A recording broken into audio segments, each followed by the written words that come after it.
شروع د هغه پاک ذات په نوم باندې چې بخونکی او مهربانه دی. شروع د هغه پاک ذات په نوم باندې چې د تمام مخلوقات روحونه د هغه په قبضه کې دي. او د حمزه بابا په دې دوو شعرونو چې بېتا چاته ټیټ نه شي، ننګیالی زما ژوندون کا، زړه زما د مسلمان وي، تفکر مې د پښتون کا، او خدای زیات کړی یو په لسه د پښتو د لیلا حسن. خدای زیات کړی یو په لسه د پښتو د لیلا حسن، بیا زما مینه هم زیاته یو په لسه تر مجنون کا. د وطن ریډیو اف ام 90.8 ډېرو خوږو درنو اورېدونکو د خپل کوربه سید عادل له اړخه د مینې خلوص نه ډک نیکې هیلې احترامات او سلامونه قبول او منظور کړئ. هیله لرم چې روغ جوړ او خوشحاله به یې، د ژوند د هر یو رنګ نه به خفه نه او په ډاډه زړګي باندې خوندونه او مزې اخلئ. قدرمنو اورېدونکو، لکه څنګه چې تاسو ته پته ده چې د هر اتوار په ورځ باندې د 11 بجو نه واري د 12 بجو پورې موږ ستاسو دپاره خپرونه راوړو. کیسه به درته وایم کې نن به موږ ستاسو سره کومه کیسه شریکو. د شیرینۍ او د فرهاد د کیسې دویمه حصه کومه چې زموږ نه پاتې شوې وه په تېره خپرونه کې. د وخت کمي له کبله چې کومه پاتې شوې وه هغه به راسره نن شریکومه. کله چې فرهاد ته وویلې چې تا فرهاد پسې ځنګل ته لاړل او هغه یې را پیدا کړو چې شیرینۍ دې غواړي، او شیرینۍ ورته ووایي چې د پیو واله جوړول غواړي. نو هغه د پیو واله باندې موږ کیسه پرېښې وه. نن به کیسه به مخ په وړاندې باندې بوځو او ګورو به چې فرهاد باندې نورې څومره سختې تېرېږي د شیرینۍ د حاصلولو دپاره، او آیا حاصلولی شي او که نه. راځئ چې کیسې ته غوږ شو د شیرینۍ او فرهاد دویمه برخه. فرهاد د خپلې محبوبې په حکم د غرونو لارې اوارې کړې. د دې نهر کنستلو کې لګیا و. هغه به چې کله هم کار کولو نو د شیرینۍ نوم به یې د ژبې وظیفه وه. د نهر په غاړه د شیرینۍ چې څومره بوتان جوړو په هغې کې هر یو بوت د کتو قابل و. چا به چې ورته وکتل حیران به پاتې شو. فرهاد ته په خپل کار مکمل اعتماد و. هغه بېحده خوشحاله و. د هغه یقین و چې هغه د خپلې محبوبې شیرینۍ دپاره د پیو واله جوړوي چې کوم به د دې د خوشنودۍ باعث وي. هغه به کاڼې برابرول. د فرهاد د جنون جذبه دومره زیاته شوې وه چې د کاڼې به هم د ده دپاره موم شوی و. هغه په ډېره اسانۍ سره نهر جوړولو او د سنگ مرمرو په ذریعه به یې اوارولو. هغه د سنگ تراشۍ هغه فن د خپلې محبوبې دپاره د خپلو ټولو کوششونو سره د انتهایي حده پورې په کار راوستو. هغه به پخپله هم هغې بوتانو ته کتل او د شیرینۍ یاد کې به اخته و او نارې به یې وهلې: ای زما په حصه کې دې الله وکړي چې ته شي، شیرینۍ الله دې وکړي چې زما په حصه کې ته راشي، او یا الله شیرینۍ زما کې. دا چغې به یې وهلې. کله چې د هغه بېخودي جوبن ته ورسېده نو هغه عاشقانه شعرونه شروع کړل او سندرې به یې ویلې. کوم نهر چې چراګانه تر قصر بیستون پورې فرهاد جوړ کړی و، د هغې جوړښت داسې په کمال سره جوړ کړی و چې پای به په کم وخت کې د شیرینۍ تر محله را رسېدل. هغه د سنگ مرمرو د سپینو کاڼو نه د پیو د جمع کولو دپاره تالاو جوړ کړی و. د کار ختمېدو نه پس هغه شیرینۍ ته اطلاع ورکړه چې شیرینۍ مبارک شه، وله تیاره شوه. شیرینۍ په خپلو سترګو د هغې خوبصورته نهر معاینه وکړه. د هغې کنیزو د چراګانو په نهر کې تجربه وکړه. پای په ډېره اسانۍ سره د قصر بیستون په تالاو کې راغله او جمع کېدل. شیرینۍ د فرهاد د کار لیدو سره حیرانه پاتې شوه. فرهاد یې ډېر په مینه را طلب کړو او ورته یې وویل: واقعي فرهاده، تا کمال وښودلو. ما ستا د کمال شهرت اورېدلی و، هغه بلکل صحیح وختلو. د نهر په جوړېدو سره تا په ما ناقابل فراموش احسان وکړو. زه ستا ډېره زیاته مشکوره یم او زه تا ته د دې محبت بدله درکول غواړم. فرهاد د شیرینۍ لالو ګوهر په طرف ډېر په سپک نظر وکتل او هیڅ خیال یې پرې ونه کړو. او د شیرینۍ دا خیال و چې فرهاد یو غریب کوهکن او سنگ تراش دی چې دا لالو ګوهر به په شکریې سره قبول کړي او ډېر په مینه به یې قبول کړي. لیکن فرهاد هغه ټول هر څه رد کړل. شیرینه ډېره هوښیاره او عقلمنده جینۍ وه. هغه د فرهاد په مطلب پوه وه، لیکن پوهېدله چې هغه اوس د پرویز په ملک کې ده او هغه سره واده کیدونکی دی. د رومي ملکې د مرګ خبر شیرینۍ ته هم را رسېدلی و. هغې ته پته وه چې خسرو پرویز اوس د هغې نه دومره لرې نه دی. هغه په باطني طور په فرهاد باندې ضرور مهربانه شوې وه، لیکن د خپل شاهانه شان و شوکت او د عزت په وجه د هغه محبت نامنظوره و. هغې په بناوټي طور باندې ځان بدل کړو او په غوسه کې ووی فرهاده ته اوس د حد اداب نه زیاتېږي کوم چې تا خدمت کړی دی تا ته د هغې نه هم زیات انعام درکولی شي حیراني ده چې ته یو غریب کوه کون یې میلاو شوی دولت نه قبلوي دا ستا بدقسمتي او بدنصیبي نه ده نو څه دي فرهاد ډېر د افسوس په نظر باندې شیرینۍ ته وکتل شیرینۍ چې د فرهاد دا قسمه نظر ته وکتل نو د هغې سترګې د غوسې نه سرې شوې او په غوسه کې نوکرانو غلامانو ته ووایي چې د لرې چېرته ځنګل ته بوځئ لرې کوئ زما د مخې نه او هغه غریب شیرینۍ شیرینۍ شیرینۍ چغې وهلې لیکن غلام هغه د قصر بیستون نه ډېر لرې وړی فرهاد د هغه په یو شاړ او وران ځنګل کې پرېښودو هغه هلته د شیرینۍ د نوم چغې وهلې غلامانو ګڼل چې فرهاد لیونی شوی دی د ده په دماغو کې ډس شوی دی یعنې خرابي راغلې ده فرهاد یې په ځنګل کې پرېښودو او دوی واپس راغلی فرهاد د شیرینۍ په یاد کې د مهي په شان تړپېدو او یادولی به یې جړل به په وران او ګڼ ځنګل کې به هغه د کاڼو سره سر ټکولو د فرهاد هېڅ څوک هم درد نه هغه به شیرینۍ شیرینۍ کول او ځنګل یې سم په سر اغوستی هر طرف ته یې های شیرینۍ های شیرینۍ های شیرینۍ اوازونه به راتلل ډېرو خلکو د فرهاد نه د شیرینۍ نوم اورېدلی و او د دې نه یې دا اندازه لګولې وه چې دا ځوان په ښکلې شیرینۍ باندې مین دی او د هغې په محبت کې داسې غرق شوی دی چې دته د خپل مرګ او ژوند هړو احساس نشته د شیرینۍ بې اعتنایۍ او سنګرۍ هغه نور دیوانه جوړ کړی و د هغې د بې وفایۍ باوجود هم د هغې یادونو نه صبرېدو د هغې د ستمګرۍ هم د فرهاد په زړه کې د شیرینۍ خلاف جذبه نفرت پیدا نه کړه هغه به دا وي شیرین شیرین بې وفا او شیرین که چېرې د فرهاد جذبه محبت صادقه وي شیرینۍ که چېرې د فرهاد جذبه د محبت صادقه وي نو هغه به ما به یو ورځ ضرور خپلوي په محلونو کې اوسېدونکي ناس پرور شیرینۍ یاد ساته د ځنګلونو خاورې په سر فرهاد به یو ورځ تا ته هم په خپلو یادو کې بېقراره کوي ته به تر څو ما نه خپلوي شیرینۍ خوږې شیرینۍ فرهاد د تخته عشق ستم جوړېدو ته تیار دی هغه په شمع حسن باندې لکه د پتنګ قربانېدو ته تیار دی فرهاد د سر ورکولو د شیرینۍ غلامۍ ته تیار دی های شیرینۍ های شیرینۍ د فرهاد د محبت افسانې ډېرې په تیزۍ سره خورې شوي دي او ځای په ځای دا افواګانې خورېدې چې یو زلمی سنګتراج د شهزادګۍ شیرینۍ په محبت کې د ایران په ځنګلونو کې سر ټکوي او ګرځي هغه چې کوم طرف ته ځي د شیرینۍ چغې وهي چې څومره ورځې تېرېدلې د شیرینۍ او فرهاد د محبت داستان زیات شهرت اختیارولو د شیرینۍ تر غوږونو پورې هم د فرهاد د جنون انګېزه کیسې برابر را رسېدلې وي هغې چې کومه خبره د عزت دپاره پټول غوښتل هغه به ډېر زر خورېدله او بل خوا چې کوم د خسرو پرویز د ړومبنۍ ښځې د مرګ نه پس د هغه دپاره لار صفا شوه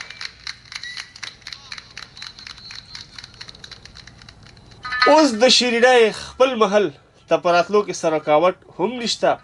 هغه هم پاتې نه شو چنانچې څو ورځې پس پرویز بادشاه چې کوم دی نو په ډېر لوی شان و شوکت سره قصر بیستون ته لاړو هغه په وړومبي ځل د شیرینۍ پلار سره ملاقات وکړو پرویز چې شیرینه ولیده حیران دریان پاتې شو ځکه چې په ژوند کې د شیرینۍ نه زیاته ښایسته او ښه جینۍ ده نه وه لیدلې هغه د شیرینۍ په وړاندې سر ښکته کړو او ورته یې وویل چې ای شیرینۍ تا زما په وجه ډېر تکلیفونه تیر کړي دي زه د خپلې غلطۍ او کمزورۍ معترف یم اوس زه دلته د دې دپاره راغلی یم چې زه تا سره باقاعده طور واده وکړم د خپل تیر شوي زیاتو کفاره ادا کړم د خسرو پرویز او د شیرینۍ باقاعده واده وشو نکاح وتړلی شو او دا رسولطنت مدین ته یې بوتله شیرینۍ د واده نه پس ملکه عجم وبللی شوه کوم چې د دې د پلار او د مور خواهش و او د دې خواهش و د ړومبنۍ ښځې نه د خسرو پرویز یو زوی هم و چې اوس هغه زلمی و خبره شونډه شنه شوې وه. پرویز چې کله شیرینۍ سره په محل کې داخل شو نو هغې شهزاده هم شیرینۍ ولیده. د هغه نوم شیرو یو. اگر چې د هغه پلار سره تعلقات ډېر ښه نه وو لیکن بیا یې هم په ظاهره د خسرو پرویز باچا ډېر ادب کولو. هغه چې شیرینۍ ولیده نو ورید برید شو. د شیرینۍ د حسن و جمال د شیرو په زړه کې لکه د جادو اثر وکړو. هغه د دې په لیدو سره خپل زړه ونیولو. هغه د دې لیدو نه پس بل طرف ته لاړو. د شیرینۍ یاد هغه د خپل زړه نه ونه ویستی شو. هغه سوچ کولو چې کاش شیرینۍ زما شي نو ښه به دا شي چې هغه په زړه کې یادوله. هغه پوه و چې که چېرې بادشاه پرویز ته د دې د محبت حال معلوم شي نو هغه به په هیڅ شان ژوندی پرېنږدي. د دې دپاره هغه خپل محبت د هر چا نه او د هر یو کس نه پټ ساتلو. پرویز چې د هغه سره واده وکړو نو ډېر زیات خوشحاله او د ایران زرین تاج یې ورته په سر کېښودو شیرینۍ ته او ویې ویل شیرینۍ زما تمنا وه چې زه تا ملکه عجم جوړه کړم. نن زه په خپل مقصد کې کامیاب شوم. ته ملکه عجم یې شیرینۍ ته ملکه عجم شوې. شیرینۍ په خوشحالو د بادشاه پرویز سره ژوند تېرولو. د شیرویه ښکار شوي نظر برابر د شیرینۍ په تکل کې و. اگر چې ایرانی شهزاده د خپل طرف نه لا تروسه د شیرینۍ سره یوه خبره هم نه وه کړې لیکن بیا هم هوښیارې شیرینۍ د شیرویه د نظرونو د باطني جذباتو اندازه لګولې وه. شیرینۍ شیرویه ته د ملاقات یوه موقع هم نه وه ورکړې چې په هغې کې د هغه سره د خپل محبت د خپلې مینې اظهار کړی وی. شهزاده شیرویه په ظاهره کې خو فرمانبردار و ډېر تابعدار و لیکن په باطن کې هغه د شیرینۍ حاصلولو مشوره د خپلو دوستانو سره کوله چې هغه به شیرینۍ څنګه خپلوي او ضرور به یې حاصلوي. بادشاه پرویز ته د دې خبرې وهم هم نو چې شیرویه هم شیرینۍ ته د مینې په نظر ګوري. شیرویه پوه یو چې محض د بادشاه د خسرو پرویز بادشاه د غفلت نه فایده اوچتېدو نه د ښایسته شیرینۍ حاصلولی شي. شیرویه په پټه دې کې لګیا و. د هغه دوستانو او یارانو د شیرینۍ په حاصلولو کې داسې بېشماره منصوبې جوړې کړې وې او هغه ته یې دا هم ښودلي شوي و چې شیرینۍ به څنګه او په اسانتیا باندې خپلوي. د واده نه پس د پرویز په شان د شیرینۍ په زړه کې هم د شاه ایران محبت پیدا شو. څومره چې ورځې تېرېدلې د دوی دواړو محبت زیات نه زیات ژوروالي ته تللو. بادشاه د خپلې نوې ملکې خوشحاله ساتلو حتی الامکان کوشش وکړو. خپل زیات وخت د نوې ملکې په محبت کې د تېرولو عادي شوی و. څه موده پس چې کوم څه موده پس بادشاه پرویز واورېده چې فرهاد نومې څوک کوهکون دی او په هر ځای کې د شیرینۍ چغې وهي او ګرځي او غرونو سره او ځنګلونو کې سر ټکوي. پرویز سخت حیران شو. هغه شاپور وزیر وغوښتو. ویې ویل ورته چې شاپور خدای دپاره دا فرهاد څوک دی؟ هغه د ملکه عجم شیرینۍ بدنامي کړې ده. نه پوهېږم زموږ دا رقیب کوم ځای پیدا شوی دی. اورېدلي مې دي چې دی څوک کوهکون دی او په خپل کار کې کمال لري. شاپور وی بادشاه سلامت درسته ده علیجا ما هم اورېدلي دي. دله نه ده په کار چې ځان د شیرینۍ عاشق ظاهر وي. معلومیږي چې دی څوک لیونی دی. بادشاه وی چې دغه بدبخته فوراً ګرفتار کړئ او زما مخامخ یې کړئ چې سر ته قلم کړم.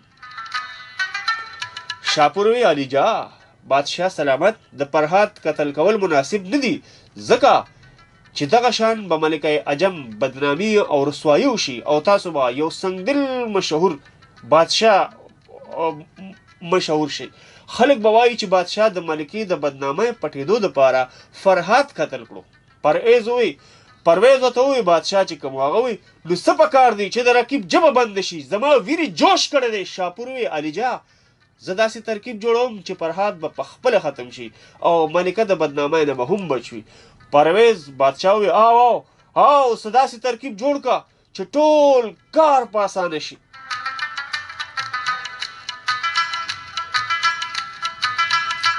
څه ساعت پس ورته وزیر ورته ووایي چې تاسو داسې کار وکئ بادشاه سلامت ځنګل ته خپل فوج ولیږئ او فرهاد خپل دربار ته راوغواړئ. هغه ته ووایئ چې شیرینۍ غوښتئ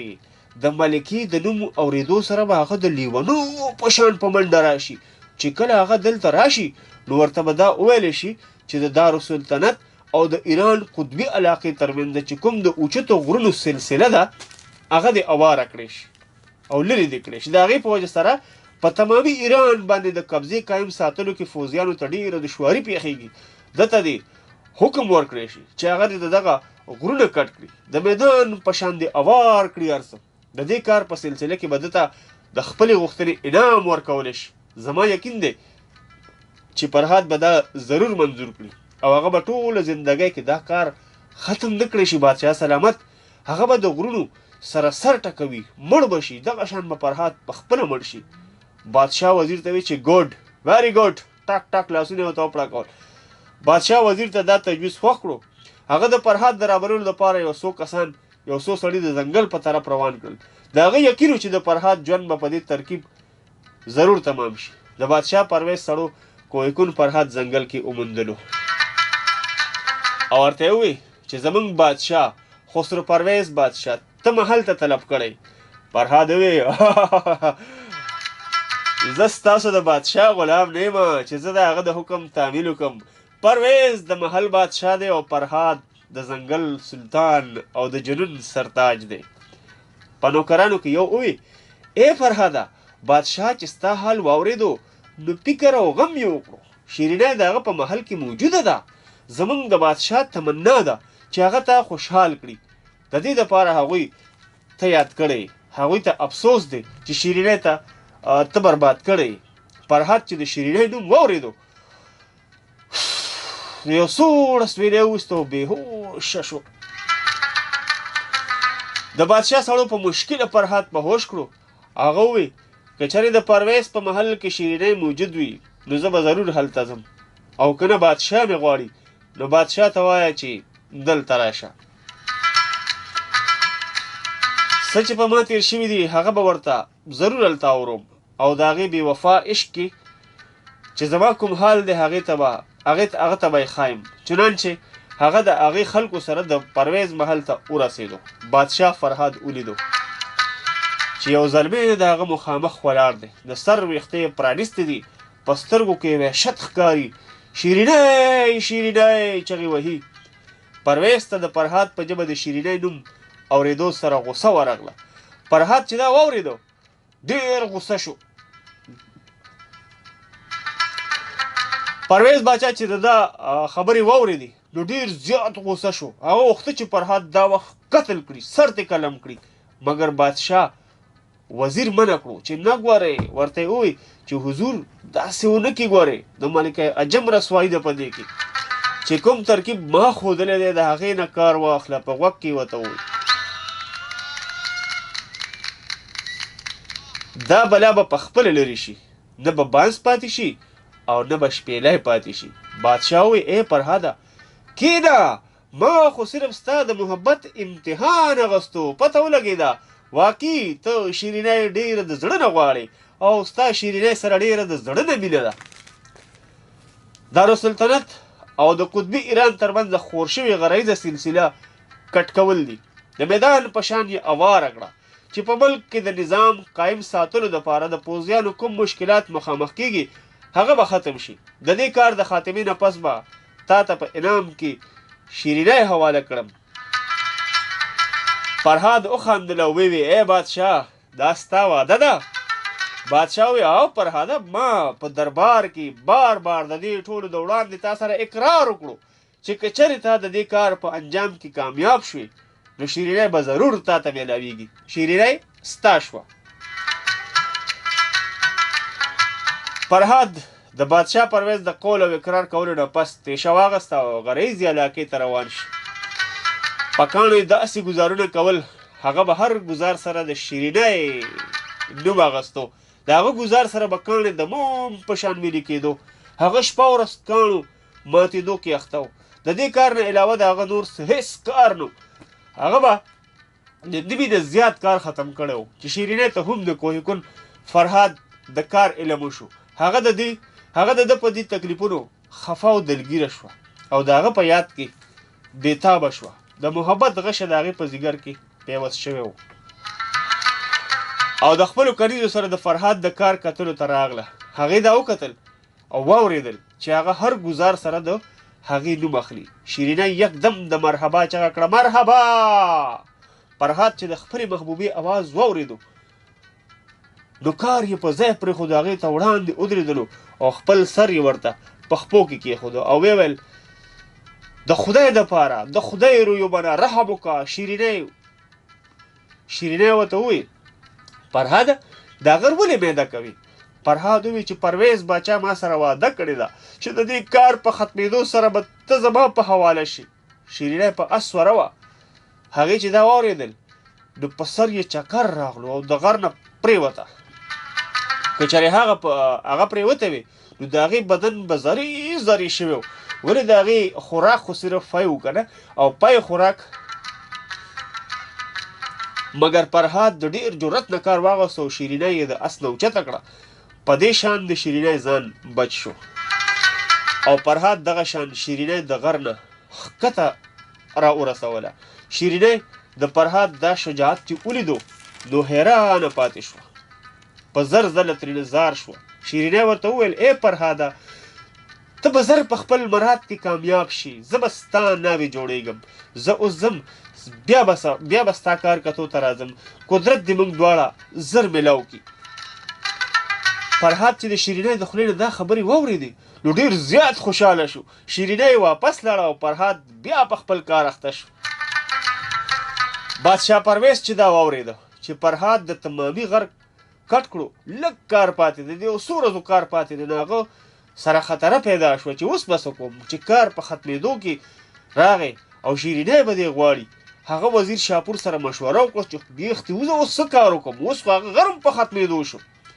وزیر یو مکاره ښځه راوسته او پوه یې کړه چې داسې چال وچلوه چې فرهاد د کار د ختمېدو نه اول مړ شي. مکارې ښځې اقرار وکړو چې هغه به ضرور داسې کوي. چنانچې هغه مکارې د فرهاد لاره ونیوله، غر طرف ته روانه شوه. شیرینه کله نه چې د فرهاد نه واپس شوې وه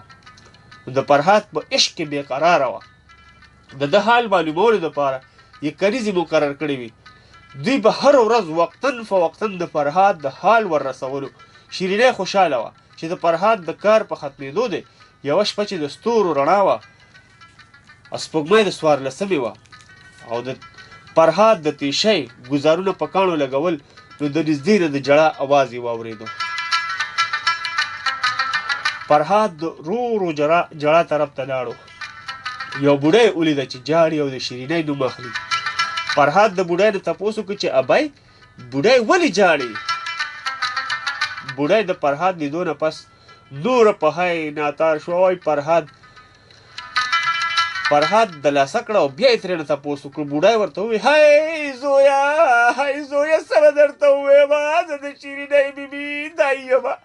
هغه د چا فرهاد کوی کن په محبت کې مبتلا وه، د هغې په مینه کې مړه شوه. فرهاد ته به څه جواب ورکوم؟ هی شیرینۍ، او مخ په دواړه لاسه ووسه. هی شیرینۍ لورې تا به کوم ځای ګورم؟ هی فرهاده او شیرینۍ تا به کوم ځای ګورم؟ فرهاد غریب چې دا واورېده نو هغه په خپل غم اخته شو. نو هغه هی شیرینۍ چغه ووهله او بېهوشه پرېوتو. داسې معلومېده چې ساه یې ختلی وي. څه ساعت پس په هوش شو او ویې ویل چې هی شیرینۍ تا زما انتظار ونه کړو، دا اوس به د تا نه بغیر فرهاد څه کوي؟ څنګه ژوند به تېروي؟ ستا نه بغیر به فرهاد په دې دنیا کې څه ګوري؟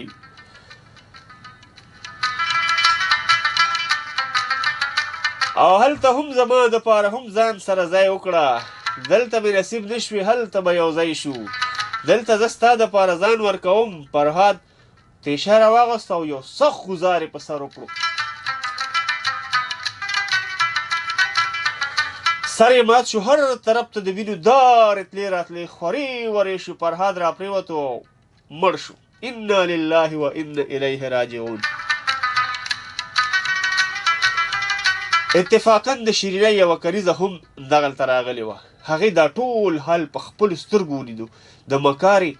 څو خپلو سړو د قبر وکنستلو او فرهاد یې پکې ښخ کړو. اوس په راځو شیرینۍ طرف ته چې شیرینۍ څه کوي. د شیرینۍ کنیزه د فرهاد د حال معلومولو دپاره تلې وه. هغه چې محل ته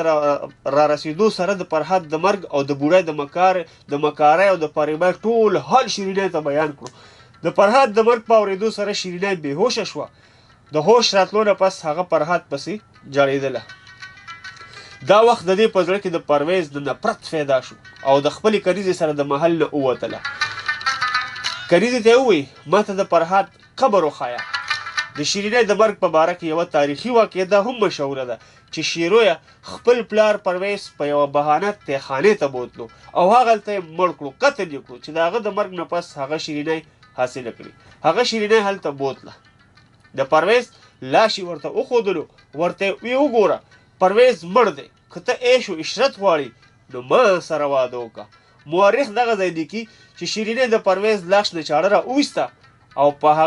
په هغه ځای یې ځان هلاک کړو او د پرویز په لاش ورپرېوتله. بل ځای مورخ په دغه کیسه کې لیکي چې کومې کنیزې د شپې د فرهاد خودکشي لیدلې وه هغې شیرینۍ قبر ته بوتله. شیرینۍ د فرهاد قبر ته ودرېدله او په زوره جړېدله. په سپین مخ کې د اوښکو سیلاب روانو او دا به یې افسوس کې ویل یا زما فرهاده پاسه، یا زما فرهاده پاسه، زما دلداره فرهاده، زما دلبره فرهاده ډېر اوده شوی اوس خو پاسه که نه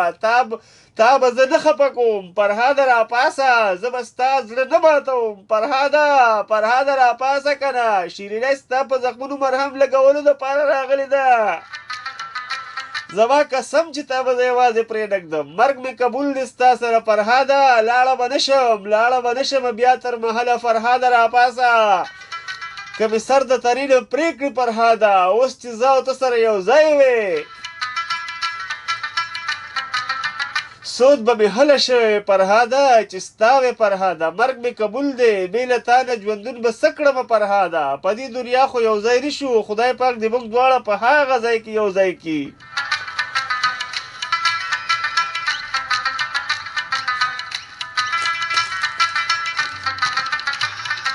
او دغه شان جړېدله. شیرینۍ ته ډېره وخته پورې جړل. شیرینۍ د حسرت نه د اسمان په طرف وکتل او ویل ایک کارساز حقیقي، ای رحیمه، ای کریمه، که چېرې د فرهاد او زما مینه رښتونې وي او په هغې کې څه اثر وي نو د فرهاد قبر وشلوه چې زه پکې ورننوځم. زما مولا زما دعا قبوله کړې. د شیرینۍ دعا په هغه وخت باندې قبوله شوه. قبر هغه وخت وشلېدو او شیرینۍ های فرهاد ویلو سره قبر ته ټوپ کړو. قبر ته د رسېدو سره قبر په خپله دوباره بند شو. چنانچې دغه شان شیرینۍ او فرهاد همیشه دپاره په یو قبر کې داسې په خوب اوده شو چې تر قیامته به اوده وي. د قیامت نه وړاندې به بیدار نشي. انا لله و انا الیه راجعون. اوس به ځم یو وړې شان دمې طرف ته.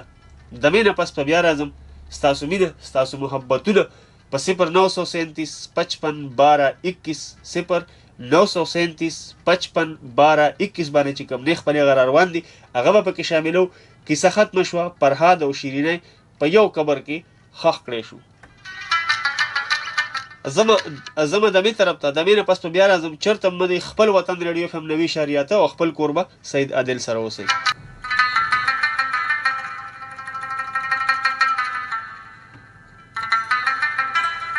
ګرانو قدرمنو درکو یو وارې بیا ستاسو کوربه سید عادل تاسو ته وایي هرکلې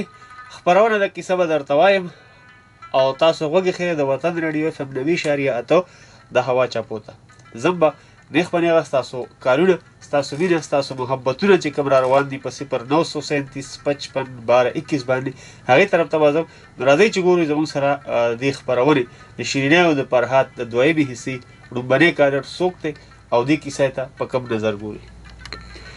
السلام علیکم. وعلیکم السلام ورحمۃ اللہ وبرکاتہ. جی خوږ ورور مې څوک دی او د کوم ځای نه دی؟ ایاز خبرې کوم، محمد اجان ممبر کلي نه. ایاز د محمد اجان کلي ممبر کلي نه. هرکلی راته وایي دې خیر برابر الحمدلله دویمه حصه دې واورېده که نه ډېره زبردسته والله کس مې زره چت سره وخېږي او عوام لکې ما خو مخکې د دا اورېدلي ما کو د دې شیرینۍ واده شوی دا خو په دغه باندې په قبر باندې دغه دې حقیقت څه مینه وه په قبر باندې مینه ختمه شوه ښه مینه ختمه شوه چې پرویز سره واده شیرینۍ واده وشي ماحول کې بس کیسه ختمه شوه خو په اخره کې چې مو واورېدله چې حقیقت کې مینه همدا وه نه نه مینه په واده نه ختمېده مینه دغه وه والله چې دغه قبر ته چې دغه شي بس بیخي دې ووایي ښځه چې دا ډېره موږ ته د مینې پته ولري چې مینه همدا وه پخوانۍ مینې ګارې ده بالکل مینې وې که نه بالکل بالکل تا د څه کیسه یاده شته د چا کیسه الله تعالی دې ژوندی کړي خو خو دې کیسې راوړه موږ دغه رنګ اورو او عبرتناکه کیسه ډېره ډېره مننه یو جهان مننه ستاسو د مینې ډېره مننه وعلیکم السلام زموږ سره ایازو او ډېرې خوږې خبرې وکړې او د کیسې په اړه ډېره ستاینه وکړه د کیسې بل ملګری ګورم چې زموږ سره څوک دی السلام علیکم السلام علیکم وعلیکم السلام ورور مې څوک دی او د کوم ځای نه دی عنایت الله خبره کومه ده دا کې غلام قادر خان ده هرکلی راته وایو نه جي مننه الله دې ستوکه څنګه یې جي الحمدلله ستاسو دعاګانې دي د خیر سره خو ډېره ښکلې کیسه وچلې ده جی ډېره مننه خو هغه ډېر نیک خلک وو او په زړونو صفا خلک وو بالکل یو بل سره یې مینه وه او د صدق نه یې مینه وه د هغه خپل صدق او د خلوص په وجه چې کوم دی د پاکې مینې په وجه باندې هغوی لا تر اوسه پورې زموږ په زړونو کې ژوندي دي جی جی جی نو ډېر ښکلی مطلب دا دی چې ښه ټیمونه یې پاس شو یو بل ته په مینه کې وو خو الله پاک په دې دنیا د هغوی ملاوټ نه و کړی نو بس هغې سوال وکړو او الله پاک منظور کړو بالکل بالکل د صادقانو خلکو الله مددګار وي ډېره مننه جی او جهان مننه ستاسو دعا سلامونه جبران صاحب ته او ریاض الحق صاحب ته تاسو ته ټولو ته جي ډېره مننه وعلیکم السلام یو جهان مننه ستاسو د مینې ټولو زموږ منیجمنټ چې څومره ټولو ته ستاسو سلامونه ورسېدل په 0937551221 باندې به ګورم چې زموږ سره بل مینوال څوک دی السلام علیکم وعلیکم السلام څنګه دي جی الحمدلله خپله پېژنګلو که به را سره وکړه نو خوشحاله به شو یاره جي لونخوړ نه خبرې کوم ګلشن آباد نه لونخوړ ګلشن آباد نه او ښکلې نامه دې څه ده حضرت علي دي حضرت علي هرکلی راته وایو حضرت علي صاحب څنګه دي ښه بس زه ته په مخه رنګونه کوم خو مصروف راځي زما خیال خلک در باندې ډېر دي دو خلک خو ډېر زیات را روان دي د کال په لیکه باندې او موږ ورته یوازې یو که نه ښه دي ښه او جی تاسو ښه دي بالکل الحمدلله کیسه دې واورېده که نه کیسه مې واورېده دي خو یو غزل مې واورېدو ښه غزل دې هم واورېده او جی او ډېر خوند مې وکړو جی بالکل ډېر ښکلی غزل و ما یو غزل مې را باندې ټول واورېدو ښه به انشاءالله کوشش کومه چې بل پکې راته ولګوم ښه بریالي ښه صحیح ده جي صحیح ده ډېره مننه جي یو جهان مننه او ښکلی ځکه و چې د دوی د علاقې ذکر پکې و که نه ډېره مننه ستاسو د مینې السلام علیکم هلو السلام علیکم وعلیکم السلام مهرباني وکړه د خپل ریډیو نه لږ ودې سایډ ته شه څنګه دې ښه ښه الحمدلله ستاسو دعاګانې دي کیسه مو واورېده ډېر مزداره کیسه ښکلې نامه ښکلې نامه دې څه ده او ښکلی کلی دې کوم یو دی مختار شاه مې او تغذیه مې ښه تخبیه مختار شاه صاحب هرکلی راته وایو ستړي مشي درته وایو څنګه یې ښه یې کیسه مو واورېده ډېر مزداره کیسه د دې هغه وړومبني ټوک ته اورېدلی و که نه بس دغه خو دغه خو دنه غلطي شوې وه که چا دې اورېدلی وای نن به د کیسې په پوره دغه باندې پوه شوی وي چې دا څومره سختې په دې غریب باندې تېرې شوې او ډېر زیات خلک او ډېر زیات تعلیم وکړي او ډېر هسې نن وخت کې به داسې صادقان خلک به پیدا شي یاره دې تقریبا 20 سالونه مې خو داسې صادق کوم ډېره مننه جي یو جهان مننه ستاسو د مینې مهرباني 0937551221 باندې ستاسو ډېرې بېتوره مینې را روانې دي السلام علیکم وعلیکم السلام کیسے جی الحمدلله ښکلې نامه او ښکلی کلی دې راته وښایه زه تاسو خبرې کوم لونخوړ نه وصال مثال خبرې کوم د انشاءالله هرکلی راته وایو ستړي مه شي راته وایو په دې نیمه شپه کې په خیرالي راته وایو والله سترګو نه مې اوښکې لاړې دا به والله ډېر بختور خلک و ډېر په زړه صادقان خلک ورته کم دی هغه وخت چې را یاد کړو که نه والله دا نن وخت وګوره که وخت یې خو بس څوک واقع چل نه تېرېږي خلک هغه دی که وخت بدل شوی دی لږ هغه وخت یې خو بس خلک بلکل چل شوي دي په زړونو کې هغه مینه نشته که نه صادقتوب راکړي قسم په خدای پر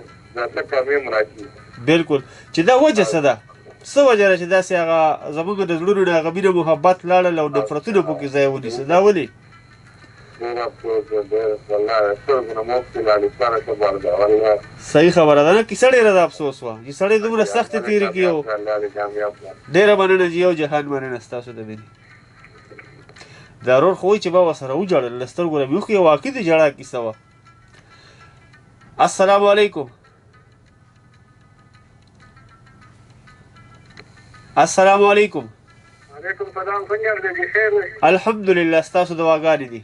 ښکلی ورور مې څوک دی او د ښکلي کلي نوم یې څه دی یاره جی ابراهیم ګلکار مې نوم دی او د تغبې ګاډي بابا ښه تخوایه ګاډي بابا او سید رحیمو څنګه دی خیر دی شکر الحمدلله ستړي مه شي درته وایو په دې نیمه شپه باندې الله دې قدر وکړه دا کیسه مې اورېده ډېر خوند یې وکړو او نور کله دې کیسې اورېدلې دي که نه صرف نن دې واورېده اورو ولې نه اورو غلام بر راته نه وي رایږي په سیاس کې مې راوشي نو بس دغه ده چې دا وخت کمی که نه نو بیا یې کې کوشش کوو چې د پروګرام ګنټه پروګرام وي نو په هغه ګنټه کې مونږ نیمه ګنټه چې کوم دی کیسې له ورکو دا 15 منټه پکې غزل له ورکو دا بقایه وخت چې دا مونږ تاسو ته دربخلی بالکل په دې د لس 15 منټه ورته مونږ په ځخ کې تویګانې کوو خو بس خدای پاکې ولګي تاسو سره دا ملاقات شکر دی شکر دی ډېر زیات خوشحاله شو ستاسو په کال میلاوېدو باندې الله قدر وکړه ډېره مننه یو جهاد مننه کیسه دې خوښه شوه که نه ډېره عجیبه ستاسو مې خوښه یو دا کیسه مې خوښه ده ډېره مهرباني ډېره مننه چې الله دې خوشحاله ساته زموږ ستاسو خوښېږي تاسو زموږ خوښ نه وئ موږ په دې نیمه شپه راتلو ستاسو سره به هم کیسې کولې خو دا زموږ ستاسو سره مینه ده او په دې نیمه شپه چې تاسو کارونه کوئ نو دا هم وطن ریډیو FM 90.8 او زموږ سره مینه ده السلام علیکم وعلیکم السلام څنګه شکر الحمدلله رور مې څوک دی او د کوم ځای نه دی زه رحمت خبرې کوم د پاتې کلا تختوی نه ظهور احمد د پاتې کلا تخوایه نه هرکلی راته وایو ستړی به شي ډېره مانه بله دوسرې قدر چې مننه خو ستاسو چې په دې نیمه شپه مو یاد کړو خپل موبایل مو راواغست او موږ ته م کال وکړو بالکل یې قصه هم واورېده د شیرینۍ او فرهادو او فرهاد ډېره زبردسته او بس مینه او محبت او خلوص او کردار د هغې پخوانو خلکو چې اوسنۍ مینې نشته د ټول هسې مخامخ مینې دي محبتونه دي او د لالچ محبتونه دي مینې دغه وي مینې دغه پخوانۍ مینې وي د نن یو 20 کاله 15 کاله مخکې وي او دا خو ډېره پخوانۍ ده دا خو حقیقتي د وینې مینې وي بالکل دا هغه مینه وه که نه چې کومه د زړه مینه وي او صدق مینه وه جی او دا وینې والا عاشقانو وخې والا پویه والا نه پویه والا نو بالکل نور ستاسو ټیم والا ته ډېر سلامونه زموږ د طرف نه ډېره مننه یو جهان مننه ستاسو په راتلو باندې ډېر زیات خوشحاله شو چې دومره درنې او خوږې خبرې تاسو وکړو د پښتو نه ډکې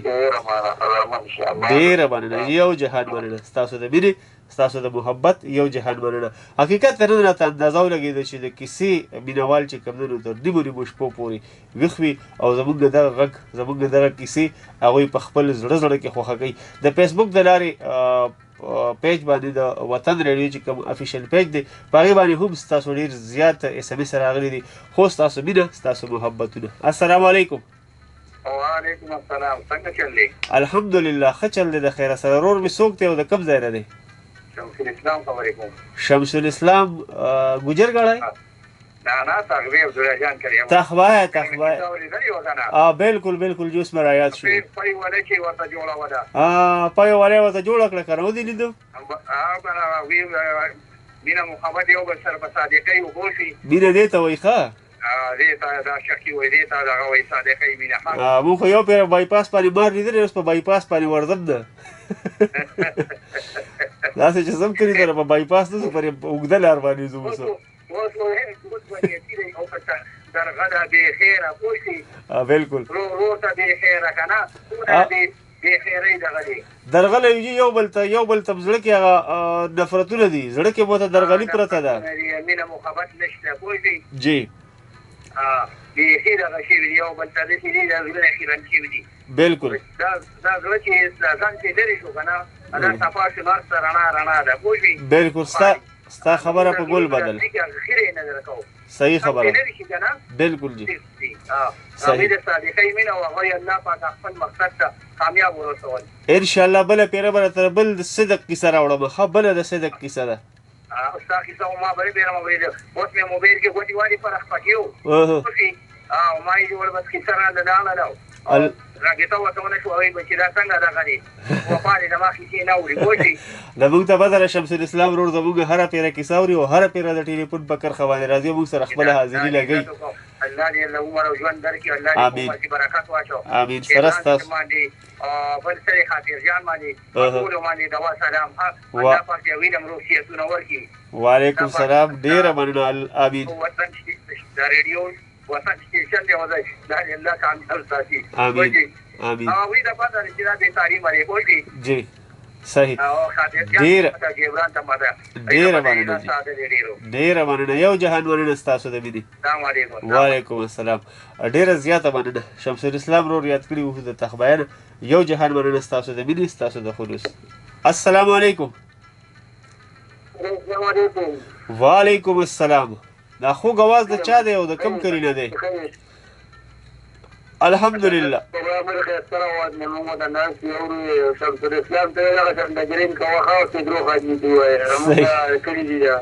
صحیح ډېره مننه یو جهان مننه کیسه مو واورېده که نه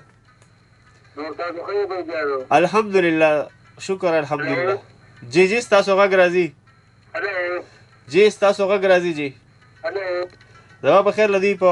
ټلیفون په کرښه باندې څه مسله شته ځکه چې د نورو ملګرو اوازونه خو ډېر صفا راغله او دې ملګري ته زموږ اواز زما په خیال نه تلو 0937551221 السلام علیکم وعلیکم السلام روزانه ښې الحمدلله ستاسو دواګانې دي خوږ اواز د چا دی او د کم کلي نه دی آصف خبرې کوم مومن ډیم نه آصف خبرې کې د مومن ډیم نه هرکلی راته وایو ستړي مشي راته وایو ډېره مننه ستاسو پروګرام او زموږ سره نعمان صاحب دی کیسې ته دومره وجړل اوس خلاریږي نه دا څه وایي او ته ورته خاندې ها وزیر خلارو مخالف وایي چې دا خو ډېر بدو شو مایل بس دا و کیسه ده نو څه کې ورسره نو بس یو وخت سره تېر شوي دی حقیقت کیسه وه بس خیر دی د لاسه والا ورکړه لږه حوصله والا ورکړه وایي خیر دی نن سبا هغه مینې نشته وایي دا خو پخواني خلک وو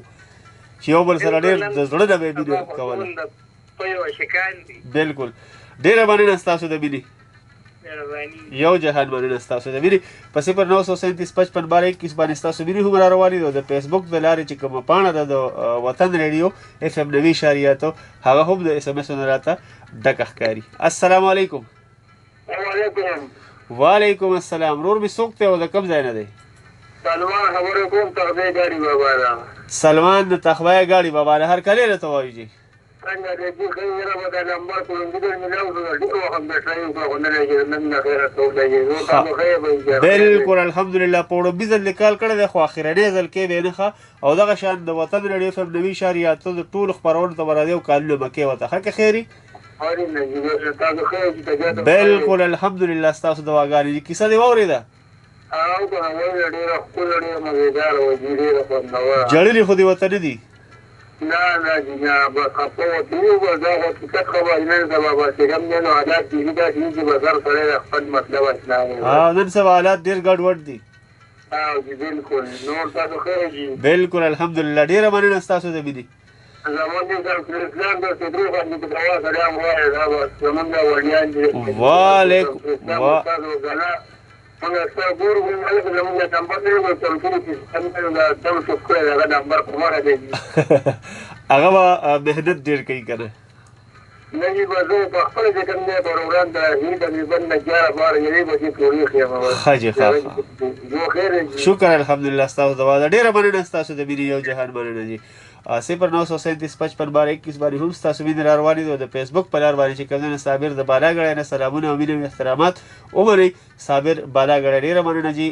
میاں رحمان بنیری یاد کړي وي سلام علیکم السلام خورشید خان هم د فیسبوک په لار باندې سلامونه را لېږلي دي ډېر مزیدار ډېره مننه اسلام الدین یاد کړی وي چې د ګوجرو ګړی نه وایي چې دې وخت کې سیالکوټ کې مو د فیسبوک په لیکه باندې ستاسو پروګرام اورم ډېر مزیدار دی او ډېره ستایله کړې ده ډېره زیاته مننه او اسلام الدین بیا د ګلونې یو ډالۍ را لېږلې ده او شیر بهادر صافي یاد کړي وو سلامونه را لېږلي دي وعلیکم السلام شیر بهادر صاحب رشید یاد کړی وي سلامونه سعودي عربیا نه ډیره مننه جی تاسو چې دومره ډیره نه یاد کړی وو رشید بھائی ستاسو یو جهان مننه السلام علیکم وعلیکم السلام څنګه یې الحمدلله خیر دی څوک او د کوم ځای نه خور تخبینه هر کله راته وایي خور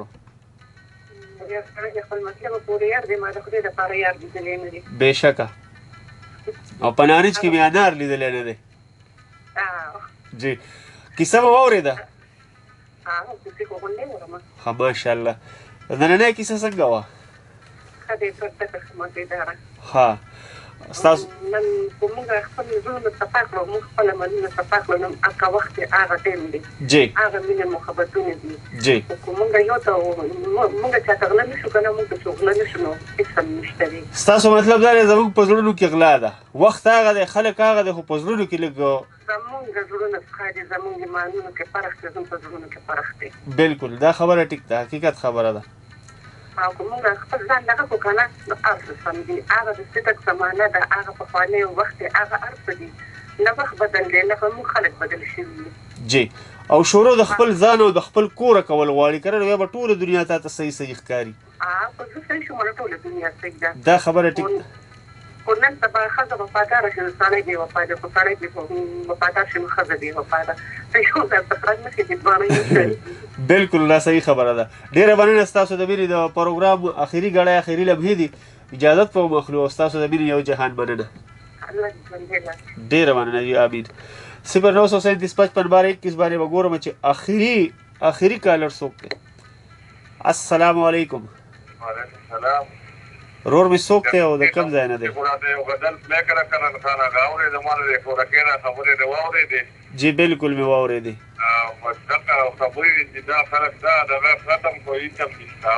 صحیح دغه خبرې دي چې هر ساعت مې صحیح ده جی بس اجازت اخلم او په اجازت کې به د کرن خان غزل ورته هم پلی کوم ښه صحیح ده ډېره مننه ستاسو د مینې او ګورم چې کرن خان لالا کوم غزل درته ولګوم پروګرام اخري ګړی اخري لمحې اخري ساعتونه دي او یو غزل به پکې د کرن خان یو کټاپې وي تاسو به په دې باندې نه خفه کېږئ خو زه به خپل کوشش کوم چې تاسو ته ښایسته غزل درته ولګوم که ژوند وفا وکړه ساګانې مې وفایي ونه کړه درنو قدرمنو لیدونکو دا وه د نن ورځې د نننۍ هفتې هغه کیسه د شیرین او د شیرینۍ او د فرهاد هغه ښکلې کیسه چې تاسو واورېده په 2 ټوکه کې مو واورېده خو وا مو اورېده پوره کیسه مې درته بیان کړه چې اخر فرهاد باندې ډېره زیاته سخته تېره شوه خو بیا هم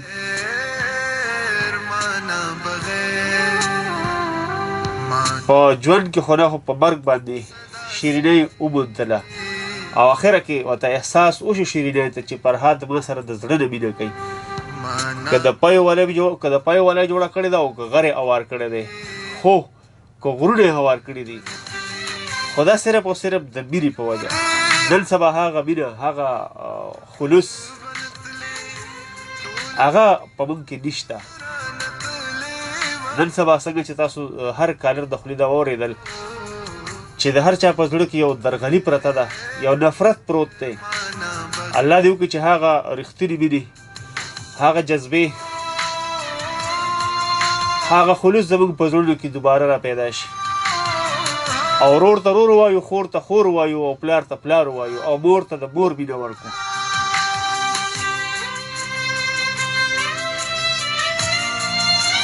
ګران مینهوالو که ژوند وفا وکړه ساګانې به وفا نه وکړه انشاءالله د بلې هفته کې به بله اونۍ کې به ستاسو کوربه سید عادل ستاسو سره د اتوار په ورځ د پیر په شپه د یوې نوې کیسې سره هم دې خپرونه کې کیسه به درته وایم سره یو وارې بیا حاضرېږي تر هغه دمه که د خولې نه مې څه داسې خبره وتلې وي چې ستاسو خاطرې مې دروند شوي وي زړه ته پې آزار رسېدلی وي د هغې دپاره غواړم د زړه له کومې نه ستاسو نه بښنه کوم هم ډېره زیاته مننه چې دا یوه ګنټه مو زموږ کیسه برداشت کړه د هغه ټولو مینهوالو د زړه له کومې نه مننه کوم کوم مینهوال چې د ټلیفون په کرښه باندې راغلل موږ ته د خپلې موجودګۍ احساس راکړو موږ سره خپله مینه خپل محبتونه شریک کړل او د هغه مینهوالو هم د زړه له کومې نه مننه کوم چې د فیسبوک په لار باندې د اس ام اس په کرښه باندې راغلل د هغوی هم یو جهان مننه او د هغه مینهوالو هم د زړه له کومې نه مننه کوم مینهوالو چې ډېر په خاموشۍ سره زموږ د خپرونې ده او په زړه کې خوښه کړه او موږ سره د خپلې مینې د اظهار ژبه ګونګۍ وساتله د هغوی هم یو جهان مننه که په تلو تلو کې د ریډیو وطن اف ام 90.8 د ټول منیجمنټ د ټول سټاف د ټولو قربانو د ټولو همکارو خصوصا د سټیشن منیجر محبوب جبران صاحب او پروډوسر خاطر جان صاحب او دغه شان د تکنیکی چارو واکمنانو مننه ونه کړم نو دا به دوی سره سراسر زیاتی وي ځکه چې په خپلو صلاحیتونو باندې زموږ غږ ستاسو تر غوږونو پورې در ورسو لکه نور کله په شان هغه زاړه درخواستونه پیغامونه ورته ذکر یم چې پیغام خو ډېر لوی خلک ورکوي او زه خو ستاسو د خپو خاورې یم نیم چې خپلو بچو له په لاسو کې قلم او کتاب وله ورکوي د هغوی د لاسو نه نشه یي څیزونه ټوپکې تماچې دا ترې واخلئ په رضا یې ترې واخلئ په زور یې ترې واخلئ لاسونه وله وتروړئ خو په لاسو کې وله د یو روښانه مستقبل په شکل کې قلم او کتاب وله ورکوئ دویم عاجزانه درخواست چې پښتو وایئ پښتو لیکئ پښتو لولئ او پښتو کوئ هم الله دې بیا راوله یاره ماشوم زړګی مې درپسې جړا کوي نه او چې رخصت اخلي منګل راکه چې رخصت اخلي منګل راکه چې پناه کېږي مخ راواړوه مینه او دا ته چې ځې اخر به لاړ شي ما ته ګړی په ګړی مه وایه چې زما په دې ځای باندې خپل کوربه سید عادل له ورکړه اجازت چېرته هم چې ښه دا باد وشله بریالي اوسئ کور مو ودان شپه مو په خیر خواږه خوبونه مې نصیب شه د لوی الله په امان